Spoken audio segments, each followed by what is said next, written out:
마음으로 듣는 목소리 하나, 진정한 경청의 기술. 소통에서 말하기만큼 중요한 것이 바로 듣기예요.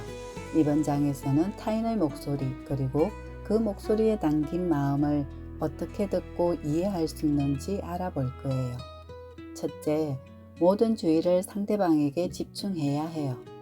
휴대전화를 보거나 다른 생각을 하지 말고 온전히 상대방의 말에 귀 기울여야 해요.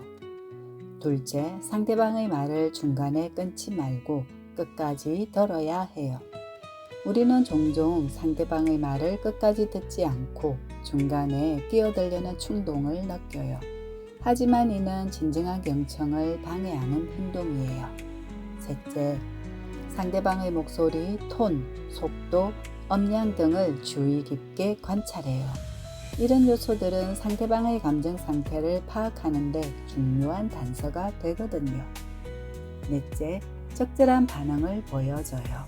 고개를 끄덕이거나 그렇군요 같은 반응을 보이는 것은 당신이 잘 듣고 있다는 신호를 주는 거예요. 다섯째, 판단을 유보해요. 상대방의 말을 듣는 동안에는 평가나 판단을 하지 말고 오직 이해하려는 자세로 들어야 해요. 이처럼 진정한 경청은 단순히 소리를 듣는 것 이상이에요. 그것은 상대방의 말 속에 담긴 감정과 의도를 이해하려는 노력이지요. 둘, 공감하며 듣기의 중요성. 공감하며 듣는 것은 단순히 상대방의 말을 이해하는 것을 넘어서 그 사람의 감정과 경험을 함께 느끼는 거예요. 이는 깊은 유대감을 형성하고 신뢰를 쌓는 데 매우 중요해요. 공감하며 듣기 위해서는 먼저 자신의 선입견이나 편견을 내려놓아야 해요. 상대방의 입장으로 생각해보고 느껴보는 거지요.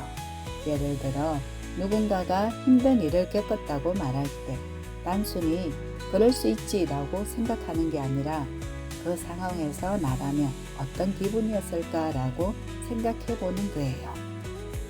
또한 상대방의 감정을 인정하고 존중하는 것도 중요해요. 때로는 우리가 이해할 수 없는 감정일지라도 그 사람에게는 충분히 타당한 감정일 수 있어요. 그런 기분이 들었군요 라고 말하는 것만으로도 큰 위로를 줄 수 있지요. 공감하며 듣기는 연습이 필요해요. 처음에는 어색하고 힘들 수 있지만 꾸준히 노력하면 점점 자연스러워질 거예요. 셋, 비판이 아닌 이해를 위한 듣기. 우리는 종종 상대방의 말을 듣자마자 비판하거나 조언하려는 충동을 느껴요. 하지만 이건 진정한 소통을 방해할 수 있어요. 대신 이해를 위해 듣는 자세가 필요해요.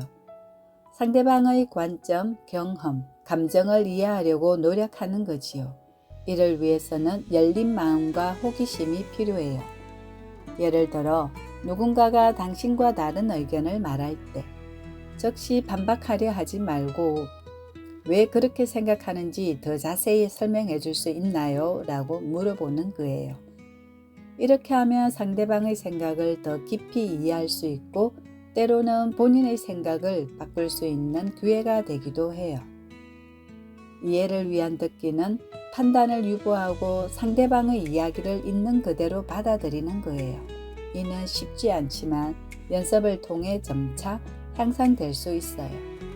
또한 상대방의 말 뒤에 숨겨진 의미를 파악하려고 노력해야 해요. 때로는 사람들이 직접적으로 말하지 않는 것들이 더 중요할 수 있거든요. 마음의 목소리 듣기는 결국 상대방을 존중하고 이해하려는 태도에서 시작돼요. 이는 단순한 기술이 아니라 하나의 철학이자 삶의 자세예요. 이런 태도로 듣기를 실천하면 우리의 관계는 더욱 깊어지고 풍요로워지겠죠. 마지막으로 마음의 목소리를 듣는 것은 자기 자신에게도 적용돼야 해요. 때로는 자신 내면의 소리에 귀 기울이는 것도 중요해요. 자신의 감정과 욕구를 이해하고 존중하는 것은 상대방을 이해하는 첫걸음이라 할 수 있어요. 이제 우리는 마음의 목소리를 듣는 기술에 대해 배웠어요. 하지만 이것은 단순한 지식이 아니라 실천해야 할 삶의 태도예요. 매일매일의 대화 속에서 이를 적용하려고 노력해 보세요. 예를 들어 가족과의 대화에서 시작해 볼 수 있어요. 부모님이나 형제자매의 말을 들을 때 그들의 말 뒤에 숨겨진 감정과 의도를 이해하려고 노력해 보세요. 친구와의 대화에서도 마찬가지예요. 친구가 고민을 털어놓을 때 단순히 조언하려 들지 말고 그 친구의 감정에 공감하려고 노력해 보세요. 물론 이런 노력이 항상 쉽지만은 않을 거예요. 때로는 상대방의 말이 우리의 가치관이나 믿음과 충돌할 수도 있어요.